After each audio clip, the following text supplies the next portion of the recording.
Tayo po yung magpapatuloy sa ating live streaming, pag-share po ng Word of God sa pamamagitan po ng multimedia. At ako po si Pastor Chris Arroyo ng IPCC. Kasama ko po ang aking misis, si Sister Yoli. At tayo po ay magpapasimula na ng ating Sunday worship.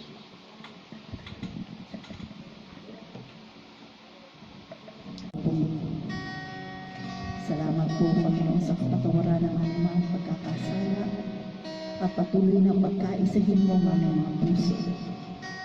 Patuloy, Panginoon, na pagpatuloy mo ang bawat isa ng pag-ibig upang maranasan po namin ang tunay na kagalakan, ang tunay na kapayapaan mula po sa iyo, aming Ama. Salamat po, Panginoon, huling-huling dakila mo ang pangalan.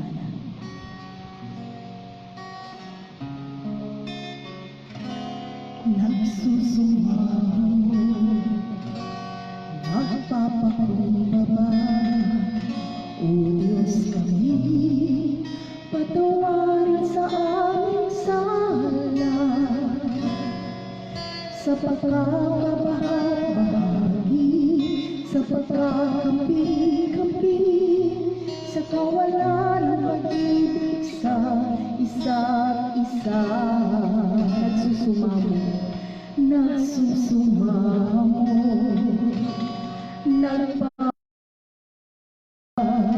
O Diyos kami, patawarin sa aming sala, sa pagkakabahagi, sa pagkakampi-kampi, sa kawalan ng pag-ibig sa isa't isa. Pag-isahin mo ang laman ng aming puso.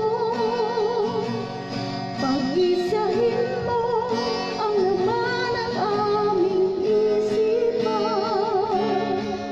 Bigisin ng iyong pag-ibig, bigisin ng iyong pagmamahal. Jesus, maghari ka sa aming buhay. Nagsusumamo, nagpapakumbaba, O Diyos kami, patawarin sa aming sala, sa pagkakabahagi, sa pagkakampi-kampi, sa kawalan ng pag-ibig sa isa't isa. Pag-isahin mo ang laman ng aming puso. Pag-isahin mo ang laman ng aming isip. Bigisin ng iyong pag-ibig, bigisin ng iyong pagmamahal. Jesus, maghari ka sa aming buhay. Nagsusumamo, nagpapakumbaba,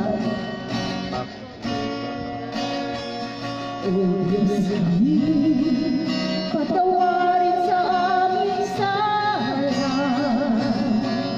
sa pagkakabahagi, sa pagkakampi-kampi, sa kawalan ng pag-ibig sa isa't isa. Pag-isahin mo ang laman ng aming puso. Pag-isahin mo ang laman ng aming isipan. Bigisin ng iyong pag-ibig, bigisin ng iyong pagmamahal. Jesus, maghari ka sa aming buhay. Pag-isahin mo ang laman ng aming puso. Pag-isahin mo ang laman ng aming isipan. Bigisin ng iyong pag-ibig, bigisin ng iyong pagmamahal. Jesus, maghari ka sa aming buhay.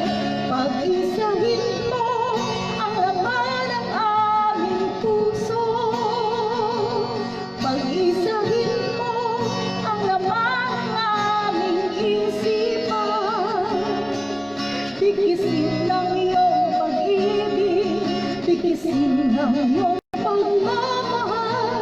Jesus, maghari ka sa aming buhay. Minsan papag-isahin mo, pag-isahin mo ang laman ng aming puso. Pag-isahin mo ang laman ng aming isipan.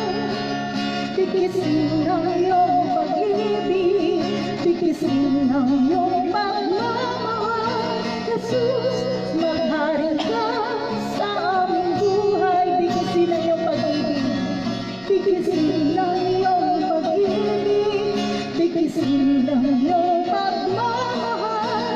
Jesus, maghari ka sa aming buhay. Tikisin ang iyong pag-ibig, tikisin ang iyong pagmamahal. Jesus, maghari ka sa aming buhay. Jesus, maghari ka. Jesus, maghari ka sa aming buhay. Jesus, maghari ka sa aming buhay.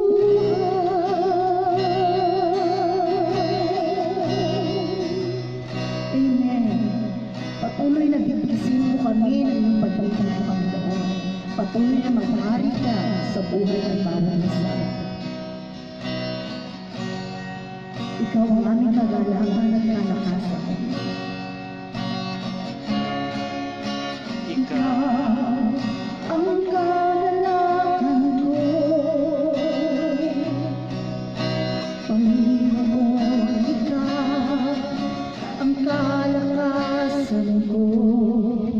Kaluwalhatian mo'y laging laan sa'yo. salamat. Sa iyong Espiritu, ikaw ang kagalakan ko. Ikaw ang kagalakan ko.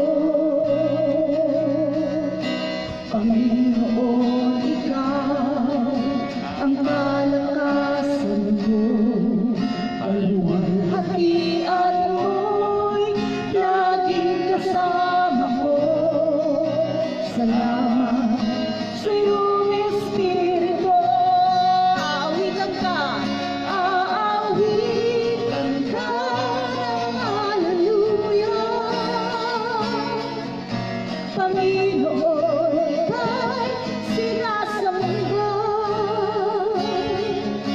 Itataas aming kamay, yuyuko sa'yo, yuyuko sa'yo, kapangyarihan.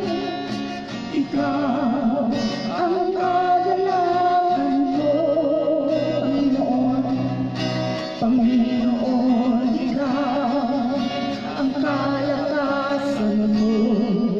Kaluwalhatian mo'y laging kasama ko. Salamat sa iyong Espiritu. Aawitan ka ng hallelujah. Aawitan ka ng hallelujah. Panginoon, ika'y sinasamba. Itataas sa aking kamay, yuyuko sa'yo, yuyuko sa'yo, kapangyarihan. Ikaw ang kagalakan ko, ikaw ang kagalakan ko. Opo, Panginoon. Panginoon, ikaw ang kalakasan mo. Kaluwalhatian mo'y laging kasama ko. Salamat sa iyong Espiritu. Aawitan ka ng hallelujah. Panginoon, ika'y sinasamba. Itataas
Itataas aking kamay, yuyuko sa'yo, yuyuko sa'yo, kapangyarihan. Itataas aking kamay, itataas aking kamay, yuyuko sa'yo,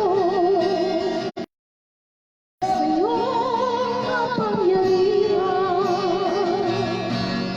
Itataas aking kamay, yuyuko sa'yo, yuyuko sa'yo, kapangyarihan. Yuyuko sa'yo, kapangyarihan. Sa'yo, kapangyarihan. Yuyuko sa'yo,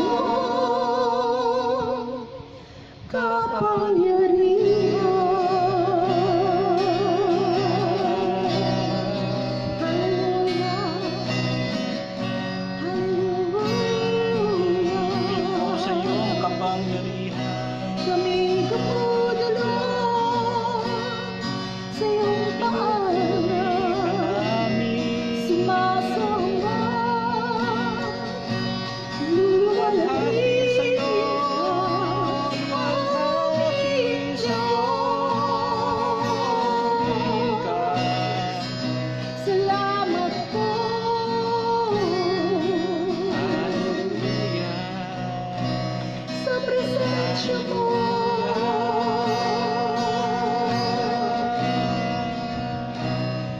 Salamat po, oh Diyos, sa kalakasang nagmumula sa'yo. Di ka nagkukulang, di ka nagkukulang ng iyong pag-ibig, ng iyong kahabagan. Ka, Jesus. Kaya't marapat lang na ang papuri ay sa iyo lamang iyon, Panginoon.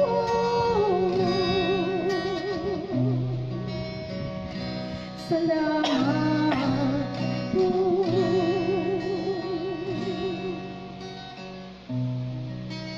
Salamat, O Diyos.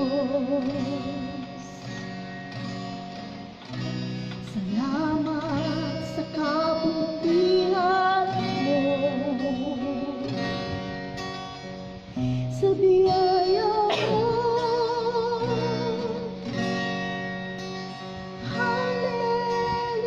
Hallelujah.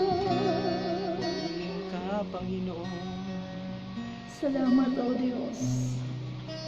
Salamat sa pag-ibig mo, salamat sa biyaya mo. Bagamat nagkukulang kami yung mga anak, Panginoon, hindi mo po kami iwan, hindi mo po kami pinababayaan. Patuloy, Panginoon, ang iyong katapatan na inararanasan po namin. Sa kabila, Panginoon, ng mga pagsubok, sa kabila, Panginoon, ng problema, sa kabila, O Diyos, ng mga kahirapan na dinaranas po, Panginoon, ng mga Pilipino ngayon, Panginoon, sa panahon ito, O Diyos. Lord, patuloy po kami, Panginoon, na nangahawak sa iyong mga pangako. Patuloy po naming nararanasan, Panginoon, ang iyong kapangyarihan. Hindi ka nagkukulang, Panginoon, sa lahat ng aming pangangailangan. Higit sa lahat, Lord, sa pag-asa, Panginoon, na patuloy na pinagkakaloob po sa amin, O Diyos. Na ang Diyos na pinaglilingkuran po namin ay buhay, na ang Diyos na pinaglilingkuran po namin ay makapangyarihan, na hindi magagati ng anumang bagay, Panginoon, na nagaganap sa mundo ito, O Diyos. Hallelujah! At dalangin ko, Panginoon, ng aming pag-asa, ng aming pagtitiwala, ng aming pananampalataya ay tanging masalig lamang sa iyo, aming Panginoon Jesus. Hallelujah! Patuloy po kaming magagalak, Panginoon, sa presensya mo. Hallelujah! Kagalang mula sa iyo'y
buong puso, buong lakas, isip at kaluluwa, Panginoon, minamahal kita, ikaw ang aking buhay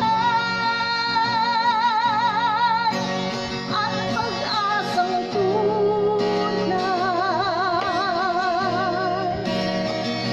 Sa piling mo, Panginoon, ako ay himlay.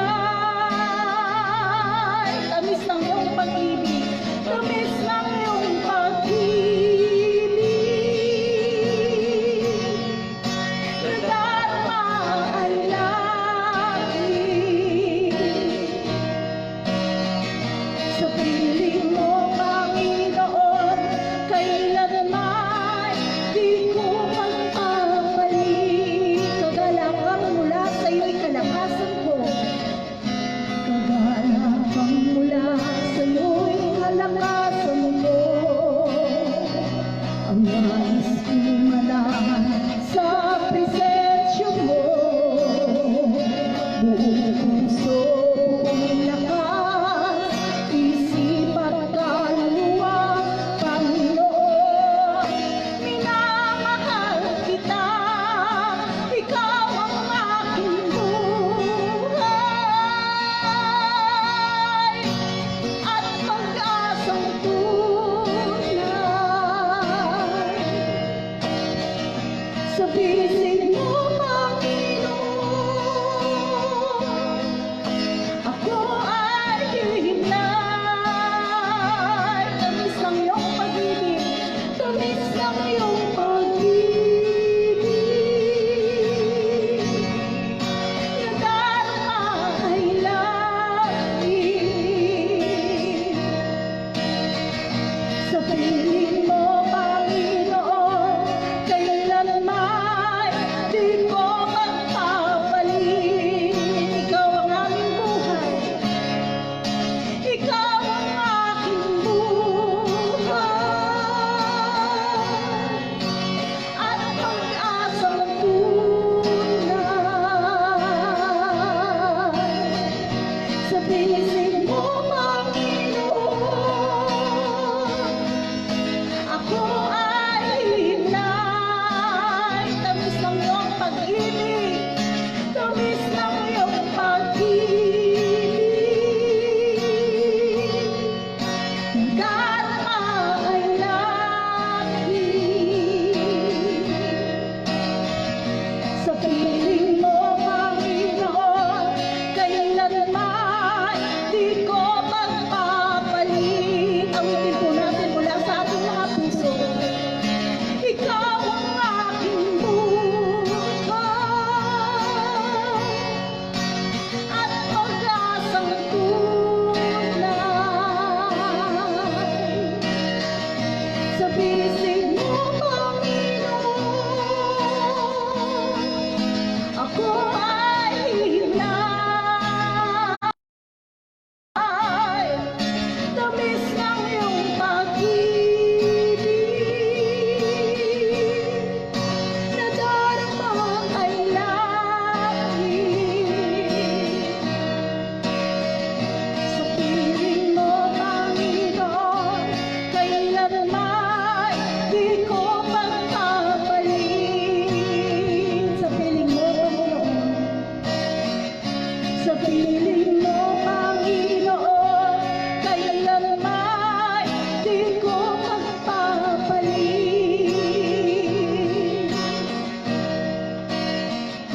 Sa piling mo, Panginoon, kailanman di ko magpapalit.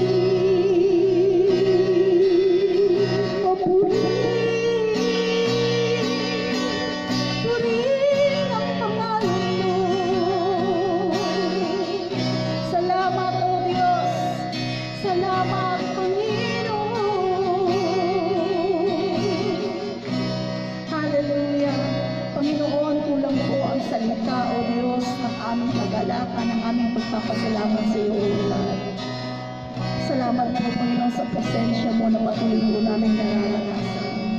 Though limited, Panginoon, yung mga nagagawa po namin activities, Panginoon, dahil po sa sitwasyon ng aming bansa. Pero hindi po limited, Panginoon, ang aming pagpupuri sa iyo, ang aming pagsamba na maaaring ibigay sa iyo, Panginoon. Lord, may kapangyarihan sa pagsamba. May kapangyarihan sa pagpupuri. Na anumang sitwasyon na pinapapalooban po namin, anumang problema, anumang pagsubok, Panginoon, kaya po namin mapagtagumpayan. Kapangyarihan mo. Dahil, Panginoon, sa kaluwalhatian mo, dahil, O Diyos, sa pangalan mo, Panginoon, na makapangyarihan. Lord, ang Diyos na pinaglilingkuran po namin ay hindi patay. Ang Diyos na pinaglilingkuran po natin ay buhay na Diyos. Lord, hindi ka nagbabago. Hindi ka nagbabago. Ikaw noon, ngayon, at magpakailanman. Kung paano po, Panginoon, nagati ang lahat ng gawa ng kaaway, Panginoon. Sa panahon ng Panginoon ng aming mga ninuno, sa panahon ng aming mga kapatid, Panginoon, na namayapa na, Panginoon. Lord, patuloy po, Panginoon, na mararanasan po namin, O Diyos, maging sa panahon ito, O God, ang kapangyarihan mo. Salamat po, O Diyos. Salamat po, Panginoon. Dahil ang lahat ng gawa ng kaaway ay pinuputol namin sa pangalan ni Jesus sa buhay ng iyong mga anak. In Jesus' name. Lord, wala pong salot, Panginoon. Wala po, Panginoon, kapangyarihan ng kaaway na makapadanaig, Panginoon, sa buhay ng iyong mga anak. Ang aming kaligtasan ay nasa iyong mga kamay, Panginoon. At hindi po kami, Panginoon, magdadawat sa kapangyarihan ito. Kung mayroon po kami dapat kapitan sa mga panahon ito, ikaw, Panginoon. Dahil walang imposible sa iyo. Hallelujah. Purihin ka, Panginoon. Maraming salamat po sa bagay ito. Patuloy po namin dalangin ng iyong banal na Espiritu Santo ay patuloy po namin makasama maging sa pag-aaral po ng aming salita. Napagpalain mo po kami, palakasin mo po kami patuloy, Panginoon, sa pamamagitan ng pagpapahinga ng iyong salita. Lord, sa iyo po ang lahat ng papuri, pagkakila, pasasalamat. Sa tanging pangalan ni Jesus, ito po ang aming dalangin. Amen.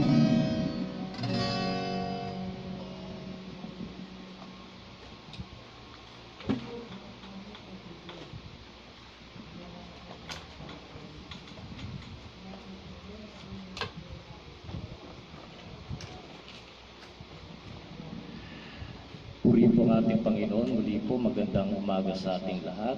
Ito po ang 29th day ng month of March 2020. At tayo po magpapatuloy sa ating live streaming. Ang ating pong regular worship every Sunday ay hindi pa po pwede. Tayo po naghihintay ng go-signal mula po sa ating gobyerno kung kailan po tayo pwede mag-congregate, magkatipon at sama-samang manambahan sa ating Diyos. Kaya pa man di po mapipigilan ng enhanced community quarantine na ito ang pag-share po natin ng Word of God sa pamamagitan nga po ng multimedia. And we praise God for this technology. Salamat sa pagkakataon na binigay sa atin ng ating Panginoon para tayo ay makapanambahan. At ngayon po ay magninilay-nilay na po tayo ng Word of God. Samahan niyo po ako sa Book of Acts, Aklat na Magawa, Kabanata 4.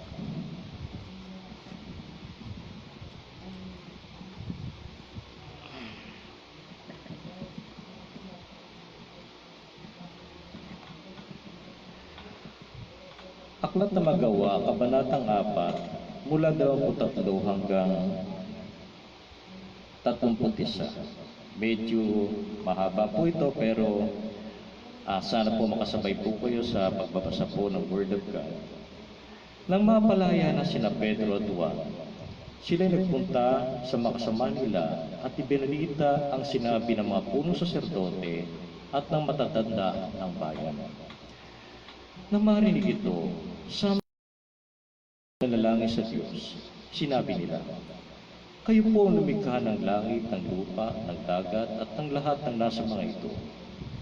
Kayo po ang nagsalita sa pamamagitan ng aming nunong si David na inyong lingkod nang sabihin niya sa patnubay ng Espiritu Santo, bakit galit na galit ang mga hentil at ang mga tao ay nagbabalak ng walang kabuluhan? Naghahandang lumaban ng mga hari sa lupa at nagtitipo ng mga pinuno laban sa Panginoon at sa kanyang inirang. Nagkatipon sa lungsod na ito sina Herodes at Poncio Pilato, kasama ang mga hentil at ang buong Israel, laban sa iyong banal na lingkod na si Jesus, ang iyong inirang. Isinagawa nila ang lahat ng bagay na dapat mangyari na itinakda mo noon pa. At ngayong Panginoon, pinagbabantaan nila kami. Tulungan mo ang iyong mga alipid na may pangaral ng buong tapang ang iyong salita. Iunat mo ang iyong kamay upang magpagaling at loobin mo na sa pangalan ng iyong banal na lingkod na si Jesus ay makagawa kami ng makabatolaghan. Pagkatapos silang manalangin, nayanig ang pinagtitipunan nila. Silang lahat ay napuspos ng Espiritu Santo at buong tapang na nangaral ng salita ng Diyos. Ang Diyos ang magpapala ng mensahe sa atin. Patuloy po tayong dumaranas ng krisis na ito. Pero ang isang Kristiyano ay hindi po nawawala ng pag-asa. Kagaya po na minsan nasabi ko sa inyo, para tayong dumadaan sa tunnel at sa dulo ng tunnel nito, nandun pa rin po ang liwanag. Kung minsan meron pong panahon na nadidiliman po tayo, pero sa likod ng dilim niya, sumisikat po ang liwanag. Huwag po natin kakalimutan ang lagi po nating kinakanta, inaawit, na sa bawat sandali na ating buhay, kay buti-buti na ating Panginoon. Sa pinagdadaanan po nating mga pangyayaring ito, may mga nakakalungkot habang lumilipas po ang mga araw, may mga nakalulungkot na balitang nakakabupo sa atin. Kagaya po halimbawa ng nabalitaan ko po tungkol sa pagkamatay ni Dr. Sally Gatchalian. Si Dr. Sally ang kapatid ni Ruby Rodriguez ng Itbulaga. Siya po ay ang Pangulo o Head of the Philippine Pediatric Society. Hindi lamang po siya pangkaraniwang doktor, kundi siya po ay isang mahusay na doktor na kinalala sa larangan ng sa pedya, sa mga bata, panggagamot sa mga bata. Ngayon po, nung isang araw, sinabi ko po sa inyo lang, Dr. Pam Umanaw. Isa po siguro sa dapat mapakinggan ng mga Pilipino ay yung pong interview na ginawa kay Doktora Rowena Mangubat. 2 beses ko na pong napakinggan ang kanya pong yung interview pong sa kanya tungkol po sa kalagayan ng ating bansa. Ang sabi niya, kinakailangan ang ating pong kapulisyan, PNP, at ang ating mga kasandaluhan kasama po dyan, ay maging seryoso sa pag-implement ito pong tinatawag na community quarantine. Dahil sabi niya, itong pagkakamali ng Italy, kaya po lumobo ang bilang ng mga nagkasakit, lumobo po ang bilang ng mga namatay.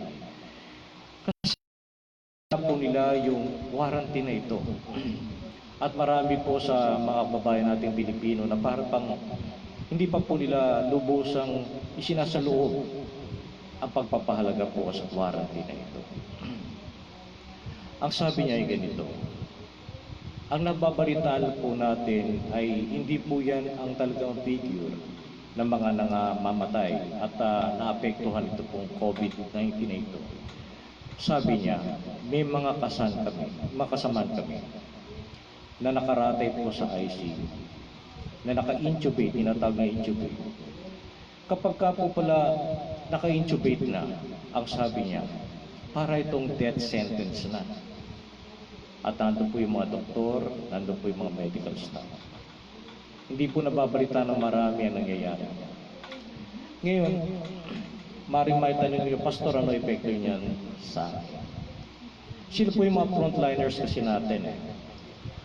Pagka mga frontliners po natin, nawala po sila, wala na po mangangalaga sa atin at wala na po mangangalaga sa tatamaan pa ng virus na ito.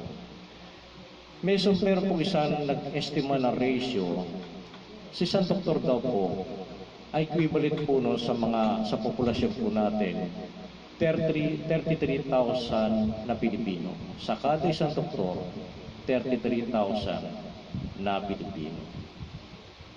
At nalalagas po ang ating mga doktor, ang mga nurses. At ang pakiusap niya, seryosohin po natin yung quarantine. At hindi lamang po sa PNP niya pinapabot yung pong panawagin ito, kundi maging sa ating pong gobyerno. Kasi kung minsan, hindi po talaga mag-i-stay sa bahay ang isang tao, lalong-lalo na nagugutom dahil sa wala pong supply. Kaya ang sabi niya, nakiusap po siya sa mga LGUs, sa mga namamahala po sa atin na kung meron pa po tayong supply, ibigay na po natin. Para mabawasan po yung mga lumalabas sa kalsada, para mabawasan gumagawa ng paraan para po maitawid yung gutom nila, yung gutom ng kanyang pamilya. Minsan nanonood po ako ng balita at meron pong in-interview na isang nagbiyahe po ng Grab food. Sabi niya, hindi ka ba natatakot? Sabi interviewer, hindi ka ba natatakot na magkaroon ka ng sakit? Mahawaan ka. Sabi niya, mas natatakot ako sa misis ko pag wala akong inuwing pera. Kasi mag-iingay yung misis ko pag wala siyang dinilang pera. Medyo nakakatawa yung pagkakasabi niya, tatawa naman po talaga ako, pero meron po yung katotohanan eh. Pag nagugutom po ang tao, lalabas at lalabas siyang gagawa at gagawa ng paraan niya. Kaya sabi po nito si Dr. Rowena sa mga LGUs, ibigay na po natin mga pagkain, ibigay na po natin tulong para sila po ay mag-stay na sa bahay. Seryosohin po natin ito. Dahil sabi niya, pagkatapos namin, kung sakali kami, lumalaban kami. Ang pakiusap na lang namin sa maraming mamamayan mag-stay sa bahay. Kasi kung kami ay malagas, maubos kami, mauna lang kami sa inyo. Kayo din ay madadali dahil po sa kumakalat na sakit na ito. Kaya po mga minamahal, importante yung pong pagkakaisa, yung unity. Opo, maging sa pananalangin ng mga Kristiyano, importante yung unity in prayer.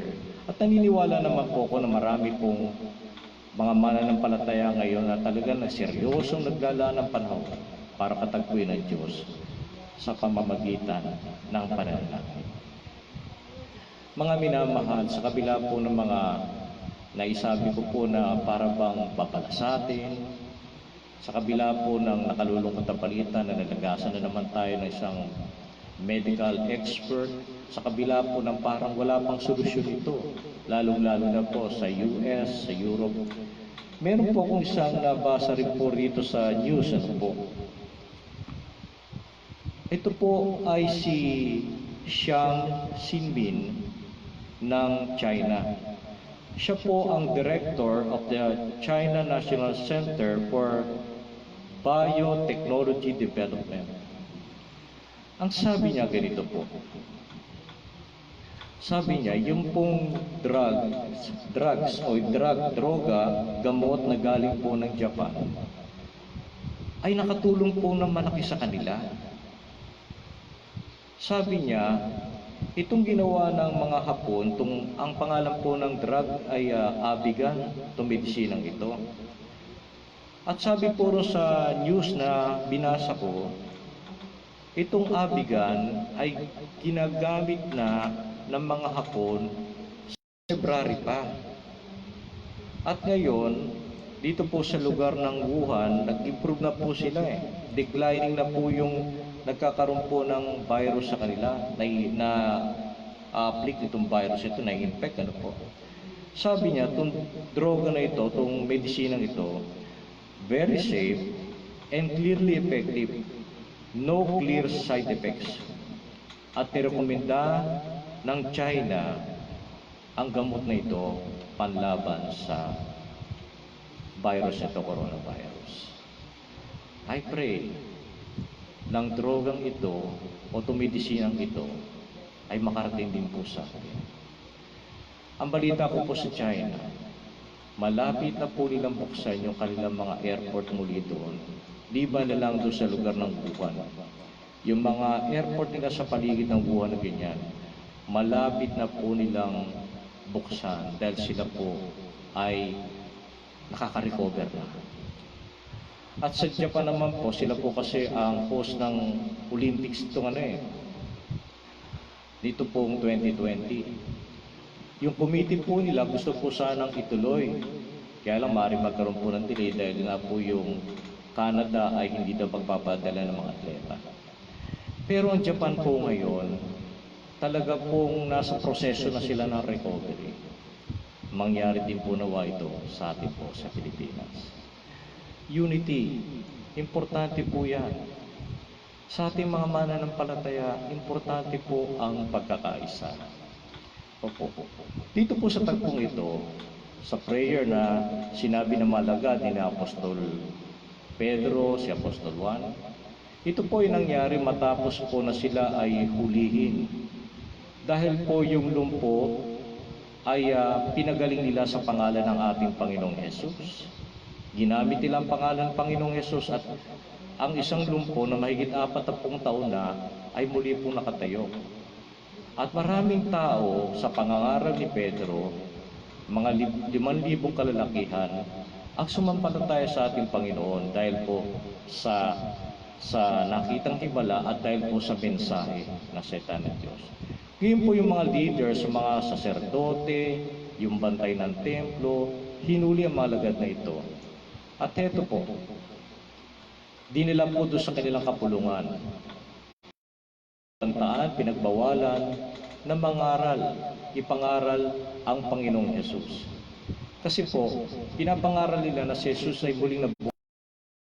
Dahil dito, meron pong katiyakan na ang tao ay muling mabubuhay lahat na sumampalataya. Ngayon po, hinuli sila dahil dito. At nung sila po ay bigyan ng warning, ng babala, umuwi na sina Pedro at Juan at sumama sa kanilang mga kapwa Kristiyano, ito pong nangyari. Sila po ay nagdasal, sila po ay nagdalangin sa Diyos, at ang hinihiling po nila ay makatakas dito. Ang hinihiling po nila ay hindi po mabagong sirkumstansya, kundi po magkaroon po sila ng boldness, ng lakas ng loob, para ipangaral ang mabuting balita ng kaligtasan. Ito po yung tinatawag na united prayer. Ito po yung united prayer na ito, kung makikita po natin sa Bible, ito po ay bunga ng desperation. Mula po sila sa trial Pagkatapos ng trial, sila po ay pumunta, nag-congregate po sila, nagpulong po sila, at nanalangin po sila. Pinag-usapan nila kung anong verse ang ihahain nila sa Bible, sa Diyos. At nakuha po nila yung Psalm chapter 2, itinaas po nila sa Panginoon, at tinilim po nila ng kalooban ng Diyos ang mangyari po sa kanilang sitwasyon. Ang tunay na pananalangin, mga minamahal, ay hindi hinihiling natin yung gusto natin sa ating Panginoon, kundi hinihiling natin na yung gusto ng Diyos mangyari sa ating personal, at yung kung paano tayo higit na gagamitin ng ating Panginoon.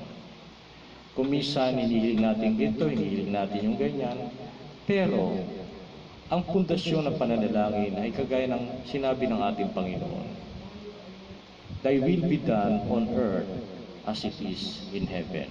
Hindi po Thy will be done, hindi po yung mangyari ang kalooban ng lupa dyan sa langit, kundi Thy will be done on earth as it is in heaven. Kaya po, binless ng Panginoon ang kanilang pananalangin na yanig ang lugar na yon at sila po ay pinuspos ng ating Panginoon. Mga minamahal, ang pananalangin po kahit ang isang individual ay makapangyarihan. Opo, dahil sa Diyos na tinatawag po natin, wala pong imposible. Ang isang Kristiyano, siya ay may lubusang karapatan na ipanalangin ang kanyang sarili. Kristiyano, nakikinig, walang mahigit na karapatang manalangin sa iyo, kundi ikaw.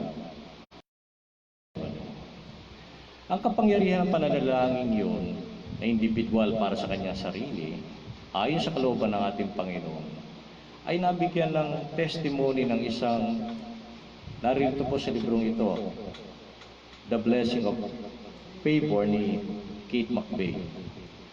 Sa page 28 at 29. Si Kate McVeigh, yung author po na libro niya, ay meron po siyang isang member, isang staff member. Ang background po ng kanyang membrong ito ay more than 40 years ng insulin dependent po siya, nagsasaksak po siya ng insulin sa kanyang katawan. At dahil po matagal na siyang nagsasaksak ng insulin, sanay na po siya. Alam niya na po yung dapat ipamoy niya, komportable din siya, alam niya na yung routine ng pagsasaksak, alam niya na yung pagme-measure ng kanyang sugar. Pero nahamon po itong isa sa kanyang staff, itong diabetic na ito, na gamitin yung pananampalataya na galing sa Diyos. Kaya ganito pong ginawa niya. Sa tuwing magsasaksak po siya ng insulin, kinoconfess niya po, Lord, I am healed. By your stripes, I am healed. Father, thank you. I am no longer a diabetic. I am healed by your stripes. Di sinasaksakan po siya. Sa tuwing sinasaksakan po siya, kinoconfess niya, my body is healed. I am healed by the stripes of Jesus. Thank you, Heavenly Father. I am no longer a diabetic. Alam niyo po, habang sinasaksakan siya ng insulin again, hindi niya po tinitigilan yung pagsasaksak ng insulin kasi po wisdom po yan eh. Ang doktor po magsasabi kung kailan ititigil yung kung magaling na insulin yan. Pero sabi niya wisdom yun eh. Dahil wala naman sinasabi ng doktor na tigilan ang pagsasaksak ng insulin. Ginagamit niya lang yung kanyang faith. Minsan po, pag-gising niya ng umaga, masamang ang pakiramdam mo. At dinala po siya sa emergency ng isang ospital. At pagdating po ron, ang medical attendee po ron, medical staff doon, yung doctor na doon, nag-conduct na series of tests upang malaman bakit masama ang kanyang pakiramdam. Patapos po siyang i-test, ang sabi po nung doctor sa kanya, alam mong dahilan kung bakit masama ang pakiramdam mo. Kasi nagsasaksakan ng insulin sa katawan mo, hindi ka naman diabetic. Ibig sabihin, gumawa ng himala ang Diyos na sa pamamagitan nga ng latay ni Jesus, siya pinagaling, in-apply niya sa kanyang buhay at pinalaya siya ng Panginoon sa pagiging diabetic. 40 years ito. 40 years na insulin dependent, gumawa ng himalang ating Panginoon at tubusan siyang pinalaya. Makapangyarihan ang pananalangin natin. Ang sabi ng Bible ko, the prayer of the righteous is powerful and effective. Kaya nga may encouragement sa Word of God na nagsasabi ng ganito, be faithful in prayer. Pray without ceasing. Sa Diyos kasi, napakahalaga ng ating mga pananalangin. Ito ay paraan para ang pananampalataya natin ay ibadala natin sa ating Panginoon. Pero when it comes dito po sa pananalangin sa ating bayan, naniniwala po ko na mas effective na kung tayo po ay nananalangin sama-sama, kahit sa mga bahay-bahay lamang po natin dahil di naman talaga tayo pwede mag-congregate. Kung minsan nagkakamali ang Kristiyano na para bang ang panalangin ay pagka-atid na lamang ng concert o para meron pong kasiyan, okay din naman po yan. Kaya lang mula po rito sa Acts 4:23, makikita po natin, katatapos po lamang na sila'y bigyang babala. Nasa desperate situation sila at sila po ay nag-congregate. Di po sila natakot, nag-congregate po silang ganyan at kinausap ang Diyos sa pamamagitan ng pananalangin. Sa ating pong sambayan ng Kristiyano, importante ang pagkakaisa. Meron pong kapangyarihan sa pagkakasundo-sundo, pagkakaisa. Magandang halimbawa ay nabasa ko sa isang libro, Sardin ng Panalangin, dating pastor na si Pastor Proceso Marcelo, tungkol yan doon sa isang coach ng basketball. Mahusay na coach. Minsan si Glenn Clark ay napunta sa isang team ng basketball. Magandang potential team, manalo, kaya lang lagi po silang natatalo. At tinignan ni Glenn Clark, ano ba problema itong team na ito? Magagaling naman ang player. Nakita ni Glenn Clark na yung mga miyembro ng team na yun ay hindi nagkakasundo. Nandun yung gusto maging sikat, nandun yung gusto maging hingit, nandun yung gusto maging superstar, nandun yung gusto mapasin, nandun siguro yung lagi sumushoot. Kaya sinabi ni Glenn Clark sa kanila, kung ganyan ang ating attitude, ang ating ugali, mabuti pang huwag tayong sumama. Kaligsahan.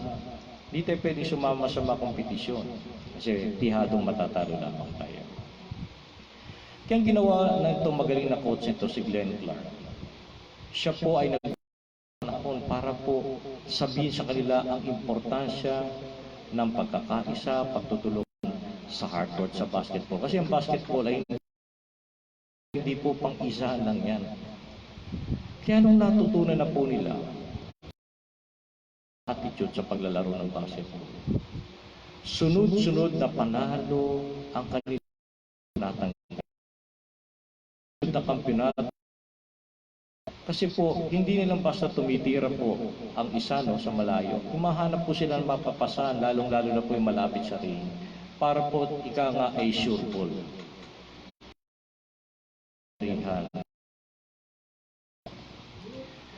Mga minamahal, ang ating bayan, muno po sa atin. Kinakailangan pag-pray po natin, ipanalangin po natin ang pagkakaisa. Kasi po hindi po nila, marami po sa kanila hindi nakakaunawa na hindi po yung panahon ng patikusan, hindi po ito yung panahon ng politika, hindi po ito yung panahon na kaninong kakakampi, ito po yung panahon ito po yung panahon ng pagtutulungan, ito po ay yung panahon ang pagkakasundo-sundo sa isang goal, yung mapagtagumpayan po natin, ito pong virus na ito. At naniniwala po ko, kung magkakasundo, mapapabilis po ang pananagumpay natin laban sa virus na ito.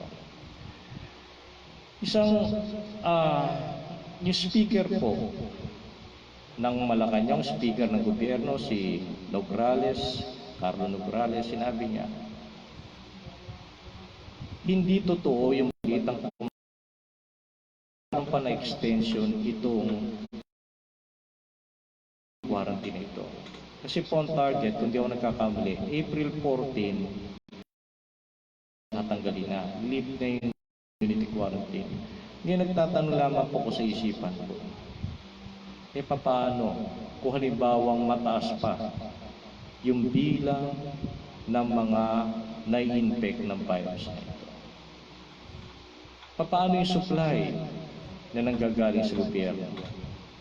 Kaya ba natin i-supply kung sakaling ito pong quarantine na ito? Opo. Babalikan ko lamang po yung sinabi ng Dr. Rowena, kung hindi po tayo magkakasundo, kung hindi po natin gagawin ang part natin, hindi po tayo magkakaisa, marami po ang mamamatay sa kanan dahil po sa paglaganap ng virus. Higit sa pa man, kailangan nating mga Pilipino ang pagkakaisa. At sa atin naman po mga Kristiyano, importante po sa atin ang pananalangin. Pananalangin kasi po hindi aksidente ng ating Panginoon na tayo maging Kristiyanong Pilipino. Tayo po ay Kristiyanong Pilipino at ang isang Kristiyanong Pilipino meron pong pagmamahal sa pagmamahal sa Kanya. Kaya po mga minamahal, kahit tayo po ay nasa mga bahay-bahay lamang po, manalangin po tayo. At sa tulong ng ating Panginoon, naniniwala po, malalampasan ng mga Pilipino, malalampasan natin mga Pilipino ang pagsubok nito. Matuto po tayo sa mga nangyari po, lalong-lalo na sa bansang Italia. Italia, isang governor doon na nagsalita po ng ganito dahil nauubusan na po sila ng mga doktor eh. Sabi ng gobernador, nakikiusap siya, pwede bang yung mga retirado magserbisyo kayo? Pwede bang yung mga estudyante na medisina, kayo ay sumama na sa pakikipaglaban na ito? Salamat, hindi pa naman po natin naabot yung ganoon. Pero mga minamahal, kung tayo ay naging pabaya, kung pababayaan ng mga Kristiyano ang pananalangin at naniniwala naman po sa pagkakataong ito, hindi po natin papayagan yung ganoon, magtatagumpay po tayo dahil sa ating po pagkakaisa. Mga minamahal, ang mensahe ito ay sinadyang maigli lamang kasi po meron po akong mga prayer item dito na siguro po kinakailangan natin ipanalangin at samahan niyo po ko sa pananalangin dito. Pero may isang larawan akong gusto ibigay sa inyo tungkol sa kaaway. Sabi ng Bible sa Peter, your enemy is self-controlled and alert. Your enemy, the devil, rolls around like a roaring lion, looking to devour. Ang diablo raw ay parang di umatungal at naghahanap na masisira. At nakalulungkot, marami na pong sinira ang diablo ng mga samahang Kristiyano. Marami na po. Kumisa ng Kristiyano, hindi alam po sino ang kanya kaaway. Hindi po ba nakakasugat sa kalooban ng ating Panginoon, nagpapanungkot sa ating Panginoon? Kapag sa church po natin, meron pong pagkakabaha-bahagi. Sa church po natin, may pagkakanya-kanya. Sa church po natin, may pagkampi-kampi. Yung mga division na yan, pagkakampi-kampi na yan, galing sa Diyos. Yan po ay galing sa Diyos. Wala pong pagpapaumanhinan.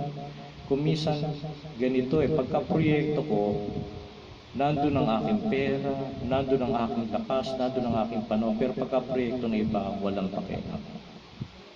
Mga minamahal, hindi po. Yun po ay tanda ng kayabangan, pagmamalaki sa atin. Mga minamahal, importante na tayo po ay maging united. Marami pong disadvantage ng pagkakampi-kampi o division sa loob ng church. Halimbawa po, yung bagong mananampalatayang yun ay malilito. Magtatanong, kala ko ba ang mga Kristiyano ay may Diyos na umiibig? Ba't ganun? Nag-aaway-aaway sila, kakampi-kampi sila. At yun po magiging dahilan ng kanilang paglalamig, yun po magiging dahilan ng kanilang pagtalikod, paglayo sa ating Panginoon. Na para bang sasabihin nila sa kanilang puso, wala din naman palang pinagkaya pa. Yung pong pagkakabahabahagi, ninanakawan po tayo niya ng kapangyarihan sa ating pananalangin. Yung pagkakabahagi niyan ay nagiging pintuan kay Satanas para sirain ang ating samahan. Mga minamahal, yes, meron po tayong mga ugali. Yes, binabago pa tayo ng ating